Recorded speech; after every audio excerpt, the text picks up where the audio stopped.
She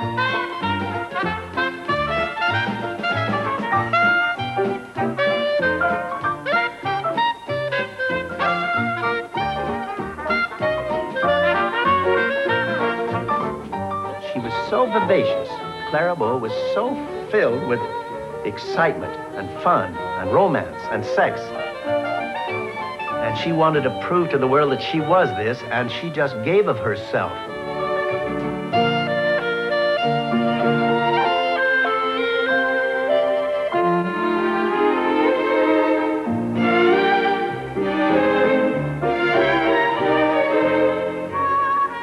Louise Brooks, a contemporary of Clara Bow, worked for the same studio and experienced similar star treatment.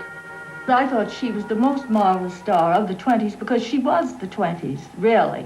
Garbo came from Europe, and Swanson was already very sophisticated, dressy, and Cecil B. DeMille, but Clara was, as she called herself, the real jazz baby.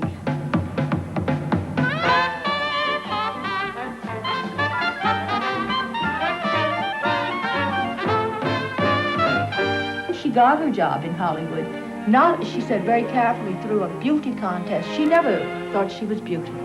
It was a personality contest that she won. Clara Bow belonged to the first generation to be raised on the movies. A great ambition began to unfold in me, she said. It was ridiculous, but I knew I wanted to be a motion picture actress. She won the personality contest despite the photograph she submitted. They made another one.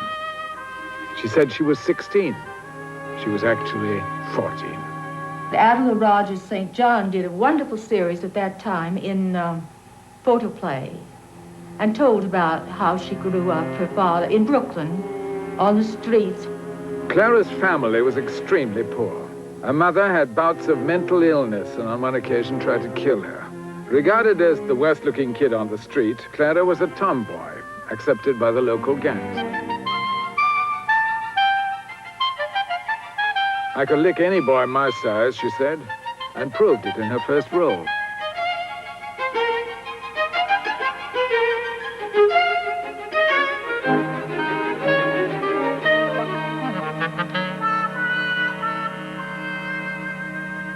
In the film, Clara played a stowaway.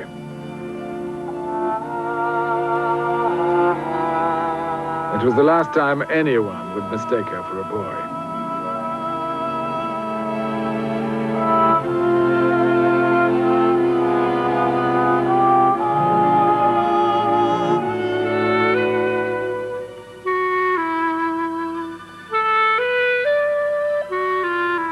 Said Variety, Clara Bow lingers in the eye long after the picture has gone. B.P. Schulberg, an independent producer, put her under contract at $50 a week and exploited her in film after film. They were cheaply made, and sometimes Clara made 3 at once. But they gave her the experience she could never have acquired elsewhere.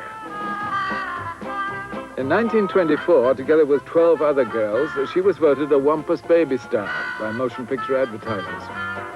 An almost unrecognizable Clara is the girl on the left. When she made The Plastic Age with Donald Keith, Schulberg promoted her as the hottest jazz baby in films.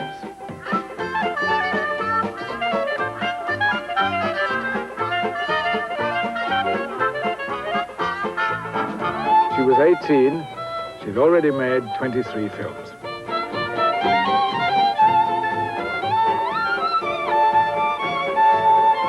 Clara went with B.P. Schulberg to Paramount Pictures, where she was given a supporting role.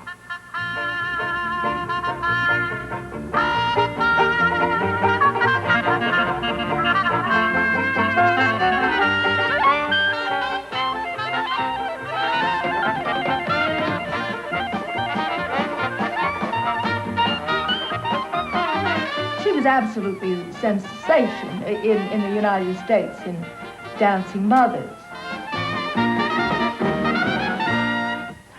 And she was so, she just swept the country.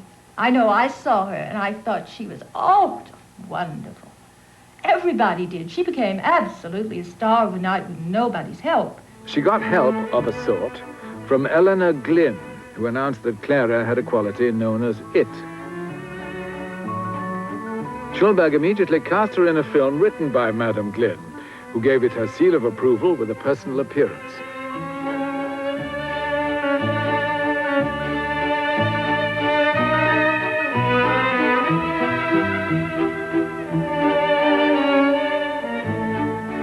There was a tremendous discussion about exactly what was it. And somebody said, it is sex appeal. And Madame Glynn said, well, it's partly sex, and it's partly this, it's partly that, it's partly something else. Anyway, she declared that the it girl was Clara Bow. Clara Bow was the personification of it.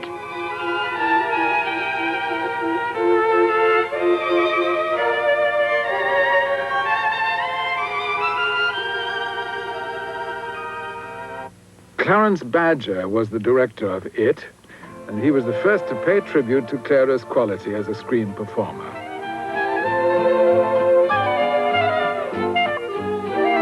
She would melt into the character she was portraying so cleverly, he said, just as though it was the story of her own life.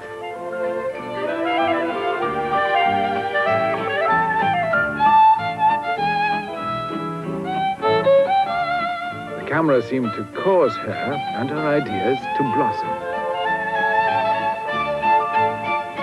He said that she was absolutely marvelous. You set up, you told her what the scene was, and you just let her go. He said, for instance, where she has the little toy dog. Well, he didn't tell her. Remember, she looks at the dog, and she turns around, lifts up his tail, and looks at its behind. That was her idea. Everything she did was completely original, and he said, when you start to direct her, you get mad, because she's doing all these things, and then you run them, and they're wonderful. Another thing she did in that picture was the scene where she goes in to interview him.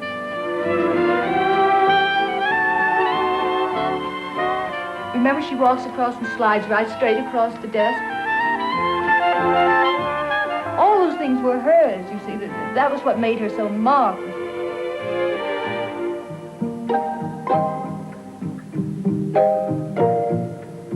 Clara Bow came from the same background as most of her fans, and they could easily identify with her and the way she behaved.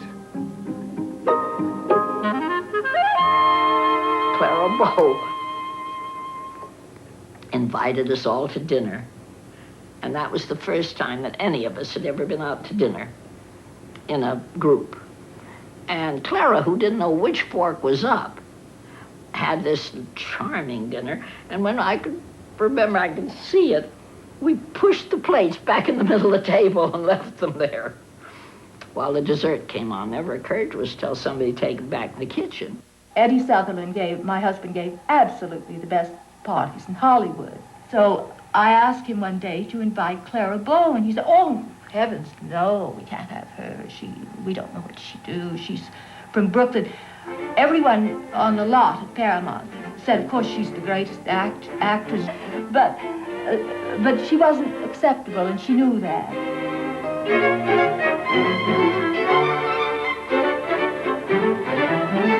In Man-Trap, Clara played a city girl who impulsively marries a Canadian trapper, Ernest Torrance. A visitor from the city, Percy Marmont, unsettles the marriage.